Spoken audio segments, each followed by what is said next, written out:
Why, good afternoon, fellow keyboard warriors. This is Mouse Ranger 62 coming at you with another review, desktop review of another electrical vehicle.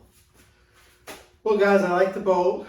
It's kind of tiny, and even though I could road trip it to Naples with one charge, see my parents, I really wanted something bigger that wouldn't break the bank. Well, this is about 10 grand cheaper than the Model Y.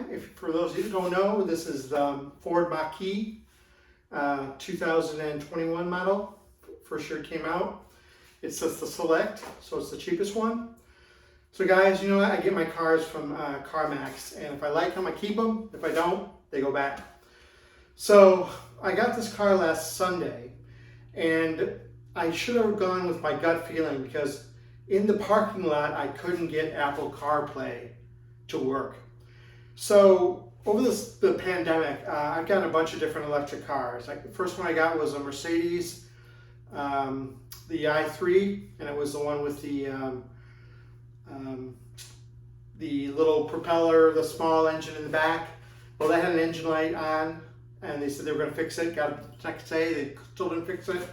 I said, that's it. You know, if you can't even get it out of the parking lot, I don't want it. So then I got a Chevy Bolt because my dad had one, and it was okay, but it was kind of like a rental car, and it was kind of a little used. I was really happy with the seats, so there it went. So from there, I moved on to a Mercedes, which I ended up buying twice. It's called the B250E, and it was a compliance car for Mercedes. 2017 was last year it was made. I had it shipped from California, and then I shipped it in from Tampa. Great little local car, but I really needed something to go visit my parents. And I really wanted to stay electric. So that one went back. So then I went and had a couple ICE cars, and then I turned around and said, you know what, I'm still going to try it with the EVs. So then I got a Model 3. And nice car, took my wife to Tampa with it.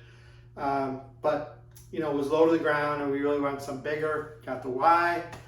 I was afraid with the Y, the fit and finish wasn't what I felt it should have been for a car that was costing so much. So I said, you know, I'm just going to take it back and end up getting another Bolt. And so then my wife said, oh, go ahead, try to get another SUV, you know, electric car, and I got the Mach-E. Got a lot of ratings, good ratings from fellow YouTubers, but guys, I'm kind of disappointed because either you were all driving press cars, which were all prepped, or you really wasn't living with the Mach-E for any long periods of time. Now this car was used, came with 10,000 miles on it, and after I was able to get the CarPlay to work, because it doesn't have built-in navigation, right? So I have to rely on CarPlay or Android Auto. I have a Pixel 6 as well, Google phone, so I mean I could have gone either way. Neither worked for this car. Took it to the dealership on Tuesday. They had it from 10:30 to 12:30. The guy comes in and said, hey, sorry, Mr. O'Neill, not going to be able to fix it today. We called Ford, and they said every single computer module in this car had to reprogram. Okay, now my alarm bells in my head are going way off. Guys, I have a master's degree in IT, and I teach software engineering at a local university, right? So I know a little bit about technology, and when somebody tells me something like that, that's not right. Plus, I ended up doing a system restart on this car, a reset, in the morning before I took it to the dealership. Changed cables, because some people said, oh, maybe a cable. It wasn't, all right? It was one of the first things I checked because I have multiple cables, you know, I carry with me, being an IT guy. Still wouldn't happen. Even with a reset, it would come back with all the phones that had been worked on it before. So basically I got a lemon. So the car's going back to CarMax. I've already ordered another one. I got a 2020 Nissan Leaf, fully loaded.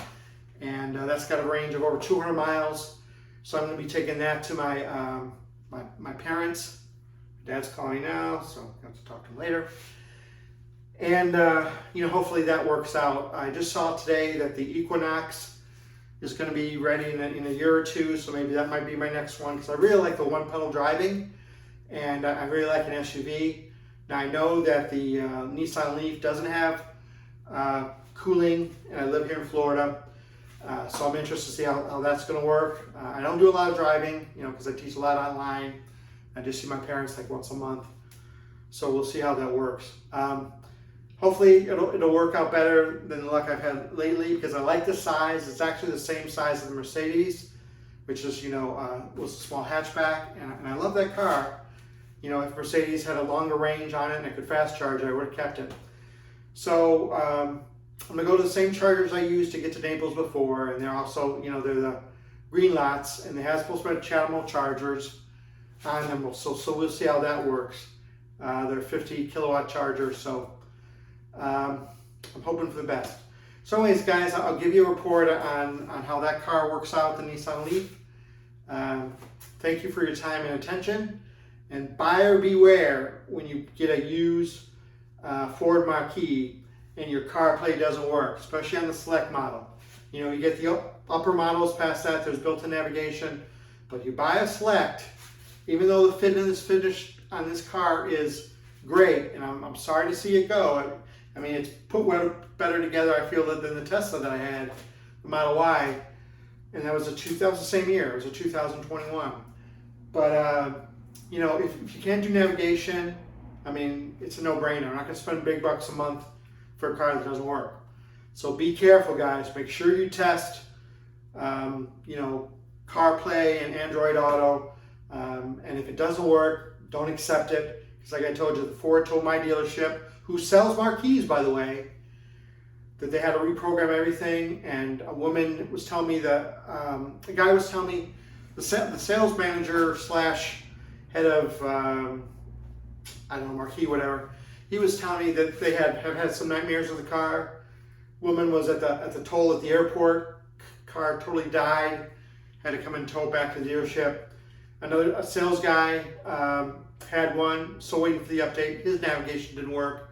So be careful, buyer beware with these Ford Mach-E. Hopefully they get these problems fixed out before the Ford Lightning comes out, the 150.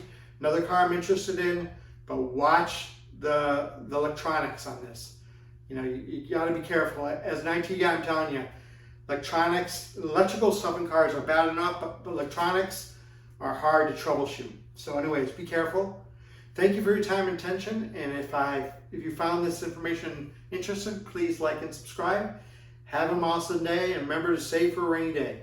This is Mouse Ranger 62, out here.